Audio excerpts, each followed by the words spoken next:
तो शुरू करो। देखो बाबू, ये है साउंड, लिखा गया किसके द्वारा? रजनी पारुलेकर। किसके द्वारा लिखा गया है? तो ये पोइट्री देख लीजिए, हम लोग का चौथा है ना, चौथा क्लास है ये।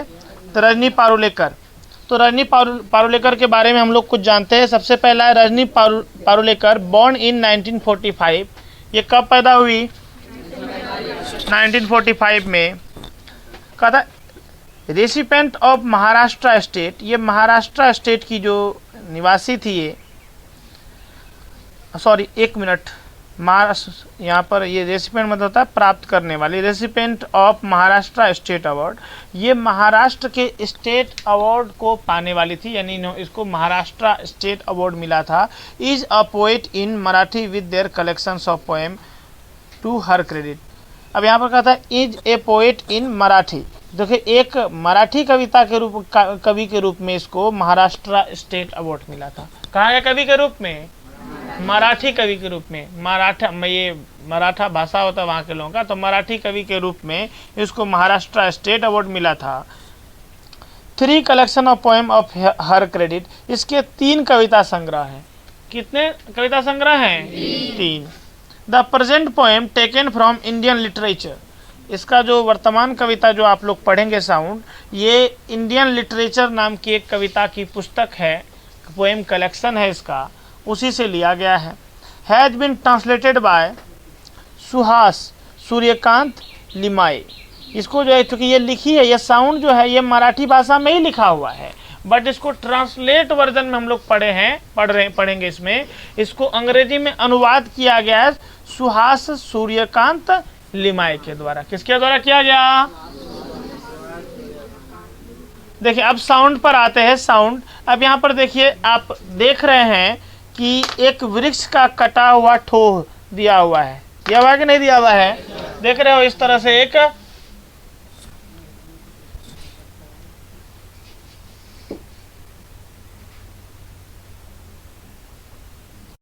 हाँ तो देखिए इस तरह से आप देख रहे हैं क्या, एक वृक्ष बनी हुई है। वृक्ष के जो है कि बहुत ही छुपे हुए भाग में हम देख रहे हैं एक तस्वीर, और एक रुदन भरा तस्वीर मानो दिखा हुआ है। रुदन भरा समझ में आता है, रोता हुआ एक चेहरा प्रिंट किया गया है इसमें। इसके कुछ आंसू के बूंद भी गिरे हुए हैं इसमें, देख लीजिए आप, है ना। ये ठोह के बारे में बताया, एक वृक्ष कटने के बाद उसको कितना दर्द होता है, उसके दर्द का इमेजिनेशन किया गया है, इसकी कल्पना की गई है कवित्री के द्वारा। किसके द्वारा? ये उन्होंने कल्पना किया है। हालांकि वृक्ष जो कटेगा तो हमको कुछ बोल के कटेगा क्या? कटने के टाइम में बोलेगा कि हमको मत काटो? क्योंकि उसके अंदर साउंड नहीं है, वो बोल नहीं पाता, हमारी तरह की भाषा नहीं है। जीवित प्राणी तो है, दर्द तो होता होगा, लेकिन वो हम लोगों की तरह बोल नहीं सकता, है ना। अब आते हैं पाठ पर। कविता में फर्स्ट स्टेंजा हम ले रहे हैं। A tree in the woods is hacked, its branch breaking away. कहता है एक जंगल में एक वृक्ष को काटा गया, इसकी टहनियाँ अलग हो गई। व्हाट डू द हाफ्स, यहाँ देखिए यहाँ पर what do the halves whisper to each other. अब यहाँ पर एक कविता करते, ये जो हाफ्स का मतलब ये कटा फटा जो भाग है, जो वृक्ष की टहनियाँ जो मान लो काट दी गई, काट के हम लोग अलग अलग शेप में काट देते हैं ना, तो ये कटी हुए वृक्ष के जो कटे हुए भाग हैं ये क्या करते हैं? Whisper to each other. उसके बाद क्वेश्चन मार्क है। यहाँ पर कवि बोले क्या आपस में ये लोग बात कर रही है? कौन? कटी हुई। डू दे मोन एंड ग्रोन, ये मोन और ग्रोन का मतलब था विलाप करना और कराहना। विलाप करना और मोन का जो है कि विलाप करना, ग्रोन मतलब कराना। मोन एंड विलाप करना और कराना, तो क्या कहता है ये आपस में बात कर रही है कि ये कराह रही है। In the heart of their hearts, एक दूसरे के हृदय में झांकते हुए अपने मन की बात को बताते हुए मानो ये दोनों रो रही है क्या? ये कटे हुए भाग आपस में कराने विलाप कर रही है, रो रही है क्या? अब उसके कहते हैं and do these longs driven from each other. अब यहाँ पर क्या कहते हैं? रेमिनेंस। कहता कि क्या ये अपने ज़िंदगी के जो है कि वो लंबे समय को जिन्होंने एक साथ बिताया है उसी चीज़ के बारे में बात कर रहे हैं क्या? कहता है do they remember how the win toast them, यानी कि ये लास्ट में कहता है, तो 3 प्रश्न है, सुनिए पहले। पहला प्रश्न ये अपने अंदर में एक सवाल सोच रही है, क्या ये कटे हुए भाग आपस में बात कर रहे हैं? क्या ये कटे हुए भाग एक दूसरे के दुख को देखते हुए, क्योंकि सब तो एक ही पेड़ से अलग हुआ है, अलग होने के बाद अपने हृदय में ही मन क्या रो रहे हैं, विलाप कर रहे हैं, या आपस में बात करते हुए उस बीते हुए दिन को याद तो नहीं कर रहे हैं कि कैसे हमारे साथ जो है हम लोग 7-7 दिन बिताए थे, क्या उस बात के बारे में बोल रहे हैं? अब सेकेंड स्टेंजा में आइए, do they remember how the wine toast them, कहता क्या ये याद करते हैं उस दिन को कि कैसे हवाएं उसको उछाल देती थी। हवाएं, जैसे जोर से हवाएं आती है तो टहनियां उछल जाती है ना, पत्ते उछल जाते हैं ना, तो कहता है कैसे हवाएं जो है उसको उछाल देती थी। How they got drenched in the rain, और कैसे वे लोग बारिश जब होती थी तो आप बारिश में भीग जाते थे। And the blossom in the spring and the fall in autumn, और किस प्रकार ऑटम से, जैसे स्प्रिंग वसंत मौसम जैसे आता था तो वो पूरा पेड़ हरा भरा हो जाता था, खिल जाता था, उसमें फूल आ जाते थे। और कैसे जो है and the fall in autumn, और ऑटम यानी पतझड़ मौसम आते आते सारे पत्ते उसके बिखर जाते थे।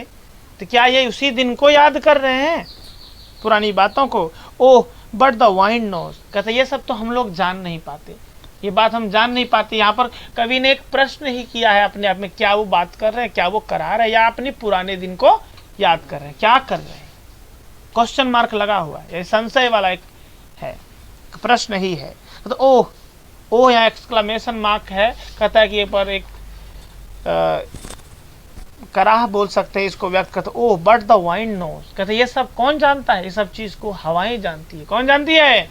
हवाएं जानती है। The wind blowing with a din in places forlorn sing such song. अब ये कहते हैं ये हवाएं जो है उस होकर के उसी रफ्तार में बहती है और वो उस गीत को समझ पाती है, केवल हवा ही उसके उस दुख दर्द को समझती है, उसी को पता है, हम मानव उसको नहीं समझ पाते।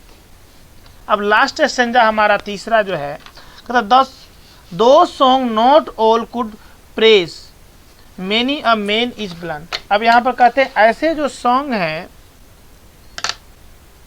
नॉट ऑल कुड प्रेज, कहता है इसको सभी कोई नहीं समझ पाते, इस ध्वनि को, ये जो सॉन्ग है इसको सभी कोई नहीं समझ पाते। Many a man is blunt, क्योंकि जो मानव जो है ये संवेदनहीन हो गए हैं, इसमें कोई संवेदना अब है ही नहीं, क्योंकि ऐसे सॉन्ग को कोई जान नहीं पाते, क्योंकि मानव संवेदनहीन हो चुका है। Didn't even sense the agonies caught even in simple, कहता है ही डजंट इवन सेंस, उसके पास इतना भी दिमाग नहीं है। द यहाँ पर एगोनिस का जो अर्थ होता है, एगोनिस का मतलब होता है कष्ट। क्या होता है? तो कहता है कि मानव के पास अब इतना भी दिमाग नहीं रहा कि वो पेड़ के उस कष्ट को समझ सके, कटने के समय जो उसको दर्द होता है उस दर्द को वो समझ सके, इतना भी सेंस उसके अंदर नहीं है।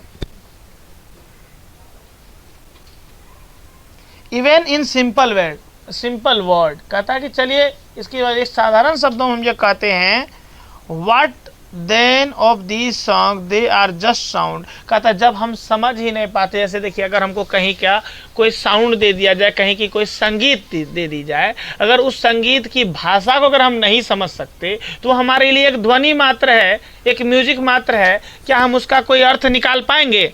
इसीलिए कहता है ये पेड़ की जो ध्वनि है, पेड़ का जो कष्ट है, इस कष्ट को कौन नहीं समझ पा रहा आज के समय? मानव इतना कठोर हो गया है, इतना संवेदनहीन हो गया है कि पेड़ पौधों के काटने के बाद जो दुख होता है, जो दर्द होता है, उसको इंसान आज समझ नहीं पा रहा है। दे आर जस्ट, इसीलिए वो सॉन्ग केवल एक ध्वनि मात्र बनकर अभी रह गई। कहता such sound are would be choked to death, ऐसे ध्वनि को मानो ऐसी ध्वनि, वो साउंड आज मात्र ध्वनि बन के रह गया, और ऐसी ध्वनि जिसको मानो गला दबा के मार दिया गया हो। यहाँ पर क्या चॉक टू डेथ, चॉक का मतलब था गला दबाना, टू डेथ यानी गला दबा करके, गला घोट करके जिसको मार दिया, यानी पेड़ के उस दुख को मानो उसकी जो आवाज है, कराहने की आवाज, उसका मानो गला घोट दिया गया है। किसके द्वारा? If confined in the stoke and coils of scrap. अब ये चीज मानो कि ये जो साउंड है एक पन्नों पर लिखे हुए अक्षर के समान ही रह गए हैं, इसका कोई अर्थ आज के समय समझने वाला नहीं है, जो कि मानव इसको समझना ही नहीं चाहता है। तो ये हम लोग जो इसके बारे में रजनी पारुलेकर के द्वारा लिखा गया एक कविता जो साउंड पढ़ रहे हैं, इसका पूरा तरह से समझिए कि इसमें कवित्री बताना चाह रही है कि हम जो पेड़ को काटते हैं, चूंकि पेड़ भी एक जीव है, कटने के बाद ये टूटे हुए पेड़ आपस में जरूर कुछ न कुछ करती होंगी, इसको भी कष्ट होता होगा, ये भी अपने पुराने दिन को याद करते होंगे, याद करके उस दिन को याद करके कराहते भी होंगे कैसा वो सुंदर पल था, कभी हमारे पास फूल खिला हुआ होता था और कभी पतझड़ होता था, कभी बारिश में भीग जाते थे, कभी हवाएं हमारे पत्ते को उछालते थे। तो उन सब बातों को ये महसूस करती है, खुद एब्जर्व करती है और उसको उन्होंने कविता का रूप दे दिया। और पूरी कविता का एक सार क्या है, उद्देश्य क्या है कवित्री का, कि पेड़ बचाना चाहिए, पेड़ को इस तरह निर्दयता पूर्वक नहीं काटना चाहिए। पेड़ बचाने के सेंस से यह कविता लिखी गई, काफ़ी अच्छी कविता है। चूँकि देखिए पेड़ कहा गया, आप लोग एक कहानी पढ़े हैं, दानी पेड़ पढ़े हैं ना, उसमें भी पेड़ की महिमा बताई गई है कि पेड़ ऐसा चीज है जो हमेशा देता ही है और लेने की इच्छा। और महात्मा बुद्ध ने कहा है कि पेड़ दुनिया में सबसे बड़ा दानी जीव है और वो ऐसा है कि अपने जीवन के अमूल्य उपहार देने के बाद भी वो इंसान से कुछ मांगता नहीं, किसी चीज की कामना नहीं करता और अपने ऊपर कुल्हाड़ी चलाने वाले को भी छाया प्रदान करता है। पेड़ होता है ना जी, पेड़ को काटने वाले क्या होता है, कुल्हाड़ी मार रहे हैं, बड़ा पेड़ है, जब थक गया तो उसी पेड़ के नीचे रुक जाता है और तनिक शब्द भी उसका नहीं निकलता। तो यहाँ पर इंसान को समझना चाहिए, अगर वो बोल नहीं रहा तो उसके अंदर कराह और दर्द जरूर होगा। इसीलिए बिना वजह पेड़ को नहीं काटना चाहिए। पेड़ भी इस दुनिया के लिए बहुत इंपॉर्टेंट है, चूंकि जीवन जीने के लिए सबसे महत्वपूर्ण हमारे लिए क्या है जी, पेड़ नहीं, पेड़ से संबंधित जो हवा, ऑक्सीजन सबसे महत्वपूर्ण है। ऑक्सीजन के बिना हम बहुत ही कम समय जी पाएंगे। और अभी कोरोना काल में आप लोग सुने थे ना कि सेकेंड वेव जब आया था उसका, तो उसमें क्या था कि ऑक्सीजन लेवल इंसान में घट रहा था और महंगे महंगे दाम में 2000-3000 में एक सिलेंडर, और एक व्यक्ति दिन भर में 2-3 सिलेंडर 4 सिलेंडर खाली कर देता था। 10-10 हज़ार का हवा एक दिन में लेते हैं हम लोग, 10,000 रोज का हवा ले रहे हैं कमा करके। पेड़ का जो ये एहसान है ना, जीवन भर कमाएंगे ना, तो वो अंबानी चुका सकता है, हम लोग शायद नहीं चुका पाएंगे। 10,000 रोज तो समझ लीजिए महीने का कितना हुआ, साल का कितना हुआ, इतना ज़्यादा हमको पेड़ फ्री में दे रहा है। इसीलिए पेड़ के साथ हमको एक जीव के प्रति, इस तरह से वो जीव है तो दया का भाव रखना चाहिए, बेवजह पेड़ को नहीं काटना चाहिए। कौन पारुलेकर है जी, रजनी पारुलेकर के द्वारा यह कहा गया है, यह मैसेज है। ठीक है, अच्छा लगा कविता?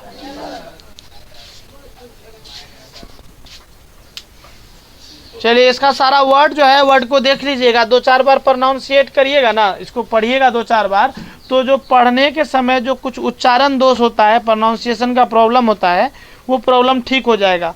और प्रयास करिए घर में जोर जोर से पढ़ने के लिए, जो शब्द नहीं होता है उसको जोर से पढ़िए, 2-3 बार पढ़िएगा तो उसका सही उच्चारण आना शुरू हो जाएगा। ठीक है, और इसके बाद भी उच्चारण में कोई समस्या होगी तो आप लिख के आइएगा, हम बता देंगे।